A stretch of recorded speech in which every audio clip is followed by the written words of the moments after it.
ഇന്ന് നല്ലൊരു spicy beef റോസ്റ്റിൻ്റെ recipe കാണാം.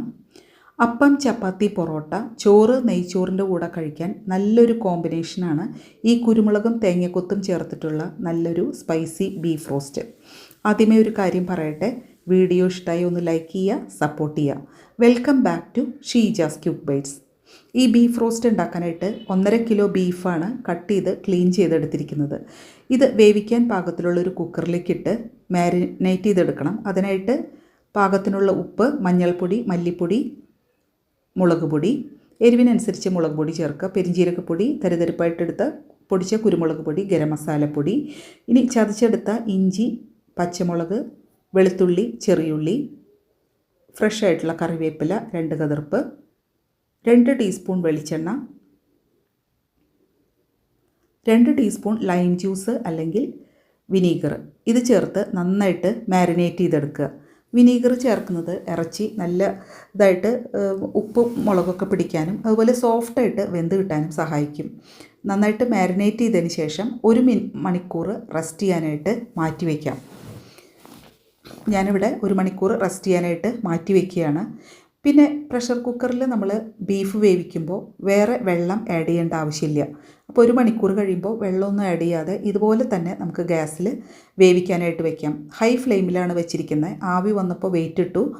ആദ്യത്തെ വിസിൽ വന്നതിന് ശേഷം ലോ ഫ്ലെയിമിലാക്കിയിട്ട് 3 വിസിലും കൂടെ വേവിച്ച് ഓഫ് ചെയ്ത് വയ്ക്കുക. പ്രഷർ കുക്കർ ഒട്ടും അനക്കാതെ വെക്കണം, എന്നാലേ അതിൻ്റെ പ്രഷറൊക്കെ പോവാതെ കുക്കറിൽ ബീഫ് പാകത്തിന് വെന്ത് കിട്ടുകയുള്ളൂ. ഇപ്പോൾ ഓഫ് ചെയ്ത് വെച്ചിട്ട് അരമണിക്കൂർ കഴിഞ്ഞു. കുക്കറിൻ്റെ പ്രഷറൊക്കെ നന്നായി പോയിട്ടുണ്ട്. നമുക്ക് ഓപ്പൺ ചെയ്ത് നോക്കാം. ഇവിടെ ബീഫ് ഇപ്പോൾ പാകത്തിന് വെന്താണ് ഇരിക്കുന്നത്. അപ്പോൾ അഥവാ ബീഫ് വെന്തിട്ടില്ലെങ്കിൽ അടച്ച് വെച്ച് 1-2 വിസിൽ കൂടി വേവിച്ചെടുക്കുക. വെള്ളം കുറവാണെങ്കിൽ മാത്രം ഒഴിച്ചു കൊടുക്കുക. ഇനി നമുക്ക് ഈ ബീഫ് ഒന്ന് വെള്ളം വറ്റിച്ചെടുക്കണം. ഇതുപോലെ വേവിച്ചെടുക്കുമ്പോൾ 85-90% മാത്രം വേവിച്ചെടുത്താൽ മതി. ബാക്കി വെള്ളം വറ്റുന്ന ഒരു സമയത്ത് വെന്ത് കിട്ടും. ഒട്ടും ഓവർ കുക്കായി പോകരുത്. അപ്പോൾ ബീഫിലെ വെള്ളം വറ്റിക്കാൻ വെച്ചിട്ടുണ്ട്. ഈ സമയത്ത് ഒരു ഉരുളി ചൂടാക്കി 3 ടേബിൾ സ്പൂൺ വെളിച്ചെണ്ണ ഒഴിച്ചു കൊടുക്കാം. കുറച്ച് ബീഫൊക്കെ ഉള്ളെങ്കിൽ ഒരു പാനിൽ വെളിച്ചെണ്ണ ചൂടാക്കി എടുത്താൽ മതി.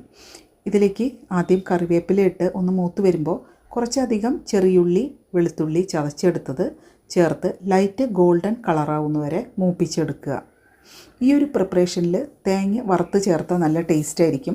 ഞാനിവിടെ 1 കപ്പോളം തേങ്ങ ഒരേ കനത്തിൽ കൊത്തിയെടുത്തിട്ടുണ്ട്. ഒരു പാനിൽ വെളിച്ചെണ്ണ ഒഴിച്ച് ചൂടായി വന്നപ്പോൾ തേങ്ങ കൊത്തിട്ട് ലൈറ്റ് ഗോൾഡൻ കളറാവുന്നവരെ ഫ്രൈ ചെയ്തെടുക്കുന്നുണ്ട്.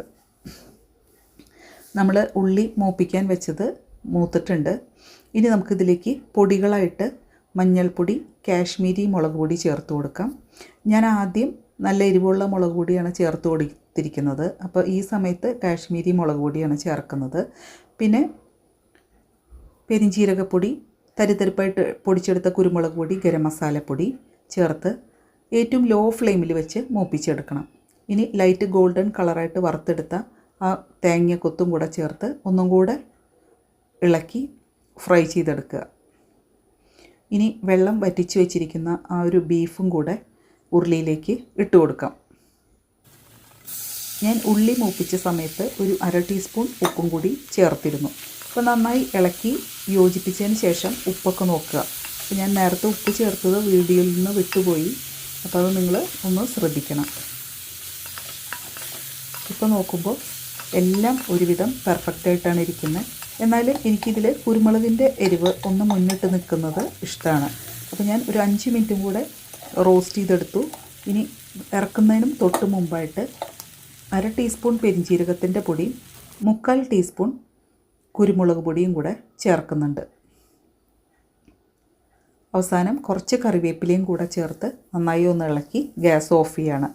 അപ്പോൾ കുറച്ച് പേർക്കെങ്കിലും ഈ ബീഫ് നല്ല ഒരു ബ്ലാക്ക് കളറായിട്ട് മൊരിച്ചെടുത്ത് കഴിക്കാൻ നല്ല ഇഷ്ടമായിരിക്കും. അപ്പോൾ അങ്ങനെയുള്ളവർ ഈ സമയത്ത് ഏറ്റവും ലോ ഫ്ലെയിമിലാക്കി ഒരു 10 മിനിറ്റും കൂടെ ഫ്രൈ ചെയ്തെടുക്കുക. എണ്ണ കുറവാണെങ്കിൽ വെളിച്ചെണ്ണ ഒരു 2 ടീസ്പൂൺ ഒഴിച്ച് ഫ്രൈ ചെയ്തെടുത്താൽ മതി. നല്ലൊരു പ്രിപ്പറേഷനാണ് ചോറിൻ്റെ കൂടെയും പൊറോട്ടയുടെ കൂടെയും അപ്പത്തിൻ്റെ കൂടെയും ചപ്പാത്തിയുടെ കൂടെയൊക്കെ കഴിക്കാനായിട്ട്. അപ്പോൾ നിങ്ങൾ ട്രൈ ചെയ്ത് നോക്കിയിട്ട് നിങ്ങളുടെ ഫീഡ്ബാക്ക് പറയുക. വീണ്ടും നല്ല റെസിപ്പീസുമായി കാണാം. Thank you.